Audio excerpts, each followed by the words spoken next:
Ерөнхий мэдээлэл Улаанбаатар Монгол улсын нийслэл улс төр эдийн засаг соёл боловсролын төв анх 1639 онд өргөө нэртэйгээр байгуулагдсан.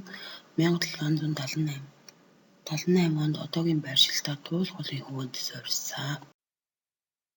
Байршил ба газар зүйн нь Монгол орны төв хэсэгт оршдог. Далайн түвшнээс дээш 1350 метрийн өндөрт хойноос уулархаг өмнө талаараа болох дээрээ Туул гол урсдаг.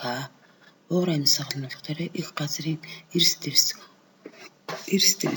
өвөл зүүн амар хавар гэсэн төрлийн үлрэлтэй өвөлдөө 30-аас ерөнхийдөө дундч нь бол 30-аас зундаа бол 25-аас дээш халтаг байгаа. Хүн ам ба захиргаа 2025 оны байдлаар сая 600 хүн амтай Монгол улсын нийт хүн амын 50% нь бол эзэлдэг. Энэ тал дээр 9 дүүрэгтэй нийт хүн амын болох дээр сая 600 орчим бол Улаанбаатар хотод амьдардаг. Нийслэл хот маань бол 9 дүүрэгтэй. Мөн болох дээр Сүхбаатар, Баянзүрэг, Сонгойархан, Хан уул, Чингэлтэй, Баянгол, Багнуур, Багхангаа, Налах гэсэн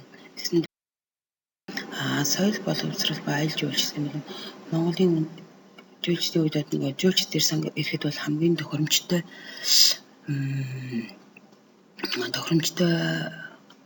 жуулчдын анхаарлыг татах газар гэх юм бол Монголын үндэсний музей, Гандан тэгчлэн хийд, Сүхбаатарын талбай, Зайсан толгой, Дүнжин гар худалдааны төв, мөн наадан болон Улаанбаатар кино наадам зэрэг соёлын арга хэмжээнүүдийг бол зохион явуулдаг.